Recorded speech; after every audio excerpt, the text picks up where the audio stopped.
வணக்கம் நண்பர் அன்பி, எல்லாரும் எப்படி இருக்கீங்க? டெத் கேமோட அடுத்த எபிசோட் தான் இன்னைக்கு நம்ம பார்க்க போறோம். இந்த ஸ்டோரி முழுக்க என்னோட கற்பனையால நான் ரைட் பண்ணது. சோ இந்த ஸ்டோரி எல்லாரும் வெறும் கற்பனை கதையை மட்டும் பாருங்க. இப்போ வாங்க நம்ம வீடியோக்குள்ள போலாம். ஓபனிங் சீன்ல லாஸ்ட் எபிசோட்ல முடிச்சா அந்த சீன் தான் போகுது. நடந்துட்டு இருக்க ஆடுபுலி ஆட்டத்துல ஆடு டீம் வின் பண்ணிடுச்சு. ஆல்சோ புலி டீம் எலிமினேட் ஆயிடுச்சு. அவங்க எலிமினேட் ஆனதுனால அவங்கள ஷூட் பண்ணி கொலை பண்ணிடுறாங்க. ஆடு டீமுக்கு ஒண்ணுமே புரியல. அதாவது நம்ம ராகவ் டீமுக்கு என்ன நடக்குதுன்னே புரியல. ஏன்னா ஆடு டீம் வின் பண்ணணும் அப்படின்னா அவங்க கிட்ட இருக்க ஆடு முத்திரையுள்ள அந்த டோக்கனை அந்த பெட்டிக்குள்ள போட்டாகணும். பட் இவங்க யாருமே அந்த டோக்கன் அந்த பெட்டிக்குள்ள போடவே இல்ல. அண்ட் ஆல்சோ இப்ப அவங்க கையில அந்த டோக்கனுமே இல்ல.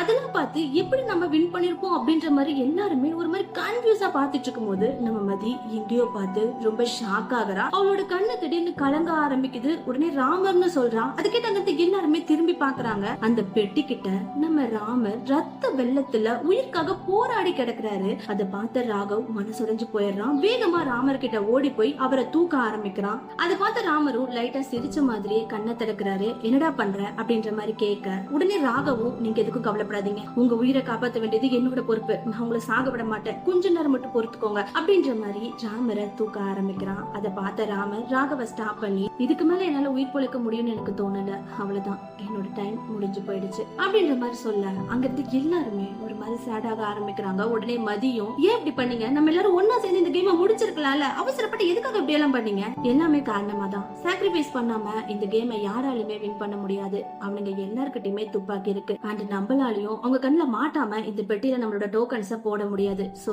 யாராவது ஒருத்தர் கண்டிப்பா சாக்ரிஃபைஸ் பண்ணி தான் ஆகணும். அததான் நான் பண்ணிருக்கேன், இதுல என்ன தப்பு இருக்கு அப்படின்ற மாதிரி அவர் பேசிக்கிட்டே இருக்கும் போது ராகவ் உடனே ராமரை தூக்கிக்கிட்டு அங்க இருந்து வேகமா ஓட ஆரம்பிக்கிறான். அதை பார்த்த ராமரும் என்னடா பண்ணிக்கிட்டு இருக்கேன், நான் உங்களை சாக விட மாட்டேன், எங்க எல்லாரையும் காப்பாத்திட்டு நீங்க சாகிறத என்னால பாத்துக்கிட்டு இருக்க முடியாது, நான் நிச்சயமா எப்படியாவது உங்களை காப்பாத்தியே தீருவேன். இது வரைக்கும் நீ பண்ண எல்லா உதவிக்குமே நான் நன்றி சொல்லிக்கிறேன். நான் சொல்றது மட்டும் கவனமா கேளு. உன் மனசுல என்ன இருக்கு அப்படிங்கறத மதி கிட்ட சீக்கிரமா சொல்லிடு. லேட் ஆனா எல்லாமே கைமீறி போயிடும் அப்படின்ற மாதிரி சொல்லிக்கிட்டே அவரு இறந்து போயிடுறாரு. ராமர் இறந்து போனதை ராகவால உணர முடியுது. மனசுடைஞ்சு போயிடுறான். உடனே அதே இடத்துல நிக்கிறான். அதை பார்த்த மதியும் மத்தவங்களும் வேகமா ராகவ் கிட்ட போக ஆரம்பிக்கிறாங்க. உடனே ராகவ் ராமரோட உடலை கீழே படுக்க வைக்கிறான். அதை பார்த்த மதி பயங்கரமா பயப்பட ஆரம்பிக்கிறான். நம்ம ராகவ் கிட்ட என்னாச்சு, ஏன் நின்னுட்ட அப்படின்ற மாதிரி கேட்க அதுக்கு ராகவோட பதில் அவனோட கண்ணீர் மட்டும்தான். அது பார்த்த மதி புரிஞ்சுக்கிறா ராமர் இறந்து போயிட்டாருன்னு சொல்லிட்டு. அதை பார்த்து அவளால தாங்கிக்கவே முடியல. மண்டி போட்டு அவர்கிட்ட உட்காந்து அழ ஆரம்பிக்கிறா. அதுக்கப்புறம் எல்லாரும் ஒன்னா சேர்ந்து நம்ம ராமருக்கு அதே இடத்துல இறுதி சடங்கு பண்றாங்க. ராமரோட உடலை அங்கேயே புதைச்சிட்டு அவருக்கு அஞ்சலியுமே செலுத்துறாங்க. அந்த சமயம் அந்த ஸ்கேரி பொண்ணும் அந்த பிளேஸ்க்கு வரா.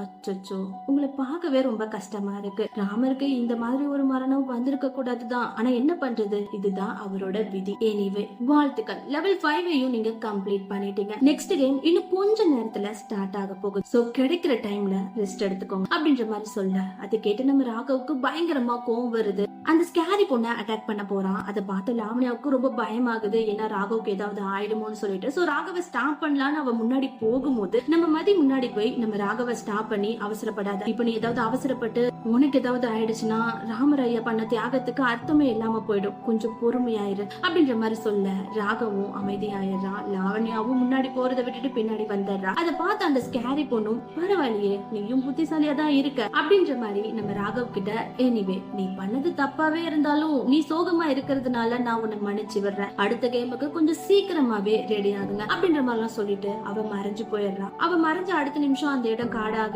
அண்ட் ஆல்சோ இன்னும் 50 மனிதர்கள் அந்த இடத்துக்கு வராங்க. அதை பார்த்து இவங்களுமே ஷாக் ஆக அப்ப நம்ம ராகவும் அந்த 50 பேத்துக்கிட்டையும் பேச்சு கொடுக்கலாம்னு ட்ரை பண்ணுவோம். ஆனா அவங்க யாருமே நம்ம ராகவ் சொல்றதை கேட்கவும் இல்லை, இவங்க யாரையும் அவங்க மதிக்கவும் இல்லை. அதை பார்த்த ராகவுமே அமைதியா விட்டுறான். அந்த சமயம் அந்த இடத்துக்கு சாப்பாடு வருது. இவங்க எல்லாருமே சாப்பாடு எடுத்துக்கிட்டு ஆளுக்கு ஒரு பிளேஸ்ல உட்காடுறாங்க. பட் நம்ம ராகவுக்கு ராமர் நினைச்சு கஷ்டமா இருக்கும். சோ அவன் சாப்பிட மாட்டான். அது எல்லாத்தையுமே ஓரமா உட்காந்து நம்ம லாவண்யா பாக்குறான். அவளுக்கு ஒரு மாதிரி கஷ்டமாகுது. அப்போ நம்ம மதி ராகவ் பக்கத்துல போயிட்டு உட்காந்துட்டு சாப்பிடாம இருந்தா மட்டும் ஏதாவது மாற போகுதா என்ன, நீ ஏதாவது மாத்தணும்னு நினைச்சினா அதுக்கு முதல் நீ ஸ்ட்ராங்கா இருக்கணும். பிசிக்கலாவும் மென்டலாவும் நீ ஸ்ட்ராங்கா இருக்கணும்னா அதுக்கு உன்னோட பாடி ஃபர்ஸ்ட் ஒத்துழைக்கணும். உன்னோட பாடி ஒத்துழைக்கணும்னா அதுக்கு நீ கொஞ்சமாவது ஏதாவது சாப்பிடணும் அப்படின்ற மாதிரி எல்லாம் சொல்ல நம்ம ராகவ் அப்படியே நெகிழ்ந்து போயிடுறான். ஏன்னா எபிசோட் 3ல பாத்திருப்போம் நம்ம மதி ஃபர்ஸ்ட் கேம் விளையாடி முடிச்சுட்டு முடிச்சிட்டு அந்த பயத்துல இருப்பா. அப்ப அவ சாப்பிட மாட்டா. சோ அந்த சமயம் நம்ம ராகவ் மதிய சாப்பிட வைக்கணுங்கிறதுக்காக என்ன டயலாக் சொன்னான் அதே டயலாக் தான் இப்போ மதியமே அங்க சொல்றா. அதுக்கிட்ட நம்ம ராகவும் லைட்டா ஸ்மைல் பண்ணிக்கிட்டே அந்த ஃபுட்டை எடுத்து சாப்பிட ஆரம்பிக்குது. இது எல்லாத்தையும் நம்ம லாவண்யாவும் பாக்குறா.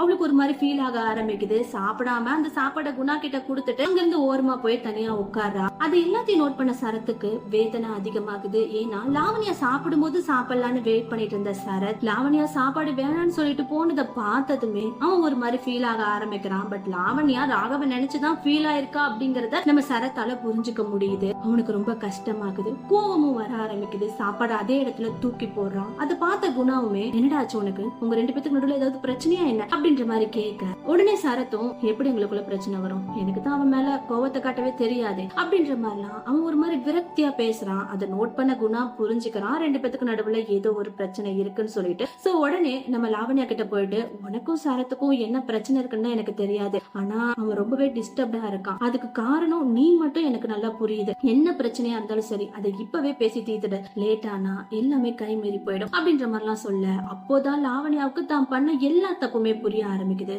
வேகமா நம்ம சரத்து கிட்ட ஓடி போறா. லாவண்யாவை பார்த்த சரத்தும் நீ எதுவும் என்கிட்ட எக்ஸ்பிளைன் பண்ண வேண்டிய அவசியம் இல்ல, எனக்கு எதையும் கேட்க விருப்பமும் இல்ல, நான் நல்லா யோசிச்சு பார்த்துட்டேன், நம்ம பிரேக்கப் பண்ணிக்கலாம், இதே மாதிரி கண்டினியூ பண்ண எனக்கு விருப்பம் இல்ல, என்னால இப்படியே வேதனையோட எல்லாம் இருக்க முடியாது, சோ இத நம்ம இங்கே முடிச்சுக்கலாம் அப்படின்ற மாதிரிலாம் சொல்ல லாவண்யா இதையும் எக்ஸ்பிளைன் பண்ணலான்ட்டு போறா. அந்த சமயம் அந்த ஸ்கேரி பொண்ணு அந்த பிளேஸுக்கு வரா. நீங்க எல்லாரும் நல்லா ரெஸ்ட் எடுத்திருப்பீங்கன்னு நான் நம்புறேன். ஏன்னா தி லாஸ்ட் பேட்டில் இப்போ ஸ்டார்ட் ஆக போகுது. உங்களுக்கான லாஸ்ட் கேம். இந்த உலகத்தை விட்டு நீங்க தப்பிக்க போறீங்களா இல்லையா அப்படிங்கறத இந்த கேம் தான் தீர்மானிக்க போகுது. சோ The last battle இப்போ ஸ்டார்ட் ஆக போகுது. கேம் என்னன்னு சொல்றேன். இந்த காட்டுல நிறைய ஃபயர் டீமன்ஸ் இருக்கு, அதாவது நெருப்பு அரக்கன்கள். அந்த அத்தனை ஃபயர் டீமன்ஸ் கிட்ட இருந்தும் நீங்க தப்பிக்கணும் அப்படின்னா அந்த நெருப்பு அரக்கன்களை நீங்க கொன்னாகணும். அதுக்கு ஒரு வழி இருக்கு. இந்த காட்டுக்கு நடுவுல ராட்சச மரம் ஒண்ணு இருக்கு. இந்த ஃபயர் டீமன்ஸோட எல்லா இதயமும் அந்த மரத்துக்குள்ளதான் இருக்கு, அதாவது மரத்தோட இலையில. இந்த காட்டுக்குள்ள எத்தனை ஃபயர் டீமன்ஸ் இருக்குன்னு எனக்கே தெரியாது. So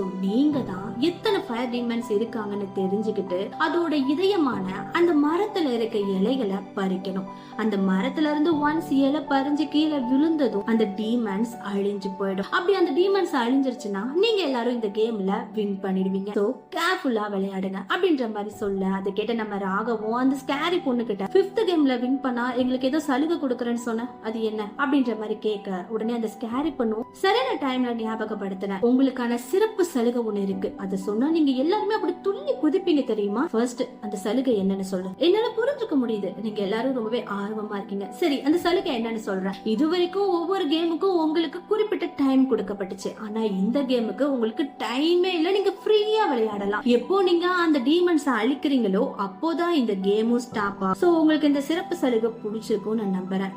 The game start now அப்படின்ற மாதிரிலாம் சொல்லிட்டு அவ மறைஞ்சு போயிடுறா. அதை பார்த்ததாக உடனே நம்ம மதிக்கிட்ட மதி நமக்கு டைம் இல்ல, உடனே எல்லாம் யோசிச்சு உனக்கு வந்த கனவு என்னங்கறத சீக்கிரம் சொல்லு அப்படின்ற மாதிரி சொல்ல நம்ம மதிக்கு ஒண்ணுமே புரியல. என்ன கனவை பத்தி கேக்குற அப்படின்ற மாதிரி சொல்ல உடனே ராகவும் அந்த ட்ரெயின்ல வரும்போது உனக்கு ஒரு கனவு வந்துச்சுல அந்த கனவை பத்தி தான் கேக்குறேன், சீக்கிரம் சொல்லு, நீ எதை பத்தி கேக்குறன்னு சத்தியமா எனக்கு புரியல. மதி நமக்கு டைம் இல்ல, உன் கனவை பத்தி நீ சொன்னா மட்டும்தான் இந்த கேம்ல இருந்து நம்மளால எப்படி தப்பிக்க முடியும் அப்படின்னு ஏதாவது நம்மளால கண்டுபிடிக்க முடியும். ராகவ் ப்ளீஸ் கொஞ்சம் அமைதியா இரு, இப்ப நீ என்ன கேக்குற, என்ன கனவு, இந்த ட்ரெயின் எனக்கு ஒண்ணுமே புரியல அப்படின்ற மாதிரி சொல்ல அதை கேட்டு லாவண்யாவுக்கு பயங்கரமா கோவம் வருது. உடனே மதி கிட்ட போது நிறுத்து, நீ பச்சையா போய் சொல்றன்னு நல்லாவே தெரியுது. லாஸ்ட் டைம் நீ உன் கனவை பத்தி சொல்லும் போதுதான் உன்ன பகட கையா வச்சு இந்த கேம் நடத்தினாங்க. சோ மறுபடியும் உன்ன பகட கையா வைப்பாங்கன்னு நீ பயந்துகிட்டு உனக்கு கனவே வராத மாதிரி நீ நடிக்கிற அப்படித்தானே. ஐயோ சத்தியமா இல்ல, எனக்கு உண்மையாவே நீங்க எதை பத்தி கேக்குறீங்கன்னே புரிய மாட்டேங்குது அப்படின்ற மாதிரி சொல்ல அதை கேட்ட குணாவுமே நடந்த எல்லாத்தையும் ஒண்ணு விடாம சொல்றான். அதாவது இந்த உலகத்துக்குள்ள வரதுக்கு முன்னாடி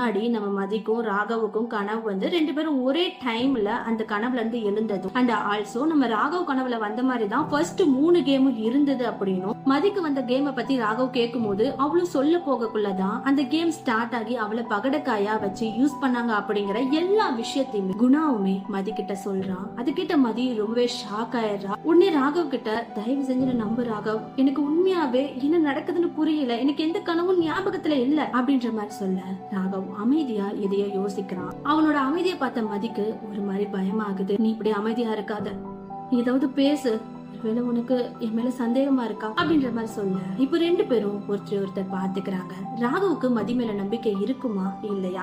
இத பத்தி நீங்க என்ன நினைக்கிறீங்க? இன்னும் ஒரே ஒரு எபிசோட் தான் இருக்கு. இந்த டெத் கேம் முடிய போகுது. கிளைமேக்ஸ் நோக்கி நம்ம போயிட்டோம். சோ இந்த ஸ்டோரியை பத்தி உங்களுக்கு ஏதாவது கருத்து இருந்தா அதை கீழே கமெண்ட் பண்ணுங்க. இந்த ஸ்டோரி உங்களுக்கு பிடிச்சா லைக் பண்ணுங்க, ரொம்ப பிடிச்சா ஷேர் பண்ணுங்க, ரொம்ப பிடிச்சா சப்ஸ்கிரைப் பண்ணி பக்கத்துல இருக்க பெல் ஐகானை கிளிக் பண்ண மறந்துடாதீங்க. தேங்க்யூ.